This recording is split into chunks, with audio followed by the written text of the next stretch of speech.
समाजात सध्या घडत असलेल्या घटना लक्षात घेता महिला सुरक्षित आहे की नाही असा प्रश्न निर्माण होतो। साधं बाजारात जरी जायचं म्हटलं तरी महिलांना नकारात्मक नजरा आणि स्पर्शापासून स्वतःला खूप जपावे लागते। अशा परिस्थितीत अनेक संकटावर मात करून मार्गक्रम करणाऱ्या एसटी महामंडळातील महिला वाहक या खऱ्या अर्थाने समाजातील दुर्गा ठरत आहेत। अशाच एका महिला वाहकाशी तरुण भारत लाईव्हने साधलेला हा संवाद।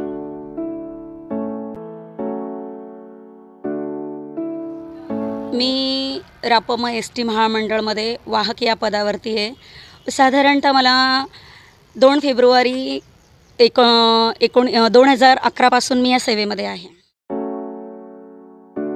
शिक्षण वगैरे खूप, पण सर्वात महत्त्वाचं की समाजसेवा करायची हा सुद्धा विचार मनात, पण नुसती समाजसेवा करून पोट भरत नसतं। तर मग असं कुठलं क्षेत्र निवडावं की जेणेकरून समाजसेवा व आपलं घरदार नोकरी या सर्व गोष्टी आपल्याला सांभाळता येईल। तर त्यावेळेस मला एसटी महामंडळ हे खूप बेस्ट वाटलं, कारण याच्यामध्ये मी समाजसेवासुद्धा करू शकते।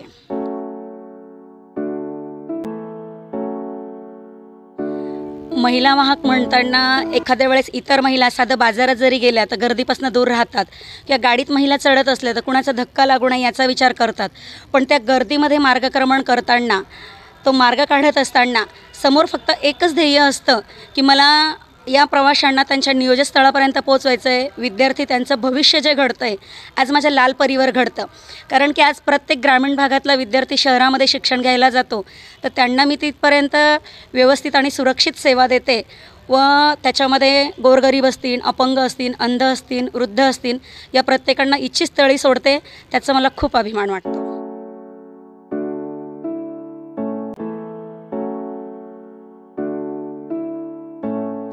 देवीला जे 9 हात दिलेले आहेत आणि 18 भुजा अष्टभुजा देवी म्हटल्या जातात, तर कशासाठी? तिच्या हातामध्ये वेगवेगळ्या प्रकारचे खडग, वेगवेगळ्या प्रकारचे शस्त्र असतात। तसेच ती शक्ती महिलेमध्ये आहे की ती एका टायमाला सर्व समन्वय साधू शकते। ती मुलांनाही घडवते, त्यांचं भविष्यही घडवते, ती परिवारालाही व्यवस्थित वेळ देते व कामगिरी करत असताना प्रवाशांना व्यवस्थित सेवा देऊन व कुठेतरी एक आपण समाजाचं देणं आहे हा विचार करून मी दोघी समतोल राखण्याचा माझ्या परीने प्रयत्न करत असते नेहमी।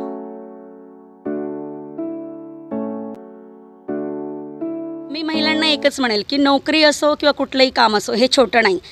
समाजाचा बघण्याचा दृष्टिकोन एसटी महामंडळ म्हटलं म्हणजे किंवा एसटी महामंडळमध्ये जो चालक वाहक आहे यांच्याकडे बघण्याचा जो कुत्सित दृष्टिकोन आहे तो प्रत्येकाने बदलला पाहिजे असं मी म्हणते। कारण की आज महिला प्रत्येक पदावरती गेल्या आहे। एसटीमध्ये आज चालक पदावरती सुद्धा महिला आहे।